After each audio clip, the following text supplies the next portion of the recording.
قذف، قذف کے معنی ہے پتھروں کی بارش ہونا۔ جی ہاں، آسمان سے پتھر اسٹونز لائک اے رین وہ برسے ہیں۔ وہ جگہ آج بھی دنیا کے لیے ایک عجب سما پیش کرتی ہے۔ ملک شام کا ایک صوبہ ہے حمص، اور اس کا ایک شہر تھا جس کا نام صدوم تھا۔ شہر کی خوشحالی کی وجہ سے کافی لوگ مہمان بن کر ان کی آبادیوں میں آتے اور ان شہر کے لوگوں کو ان کو مہمان نوازی کا بوجھ اٹھانا پڑتا تھا۔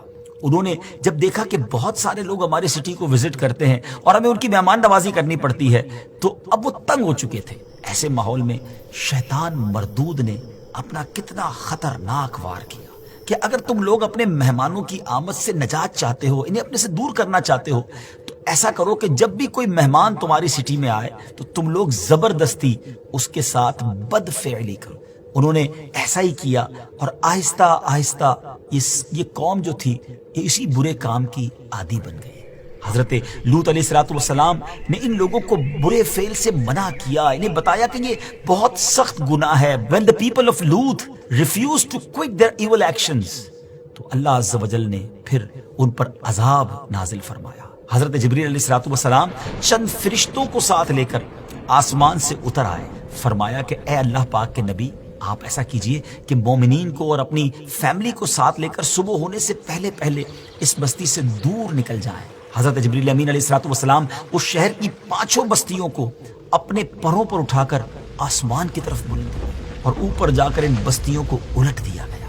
پھر ان لوگوں پر پتھروں کی بارش ہوئی اور اس زور سے بارش ہوئی کہ قوم لوط کے تمام لوگ مر گئے۔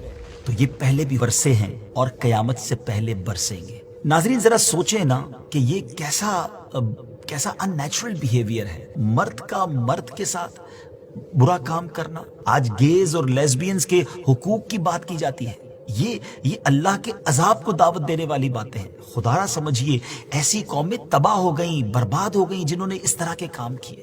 جارڈن میں ڈیڈ سی ہے، بالکل واقعی ڈیڈ ہے، اس میں کوئی میرین لائف نہیں ہے، کوئی فش وغیرہ، کوئی جاندار زندہ ہی نہیں رہ سکتا، بلکہ بندہ بھی اس میں ڈوبتا نہیں ہے۔ کتابوں میں یہ لکھا ہے کہ یہی وہ جگہ ہے کہ جہاں پر حضرت جبریل علیہ السلام نے اپنے پر کے ذریعے اس زمین سے اس پوری آبادی کو جو اوپر لے گئے تھے اور آ کر اسے پٹخا، تو اب وہ آبادی تو برباد ہو گئی، مگر چونکہ اس جگہ کو، زمین کے اس حصے کو نکالا گیا تھا، تو یہ بھی یاد رہے کہ ڈیڈ سی جو ہے وہ دنیا کا سطح سمندر سے جو لیول آف سی ہے اس سے سب سے نیچے اگر کوئی ایریا ہے تو یہ وہی مقام ہے۔ اللہ بہتر جانتا ہے کہ کیا ایگزیکٹلی وہ مقام ہے۔ گوگل پہ اس کو سرچ کیا تھا تو صدوم جو ہے اسی ایریا کے قریب کے ایریا کو کہا جاتا ہے۔ اللہ کریم ہم سب کو اپنے غضب سے، اپنے عذاب سے محفوظ رکھے۔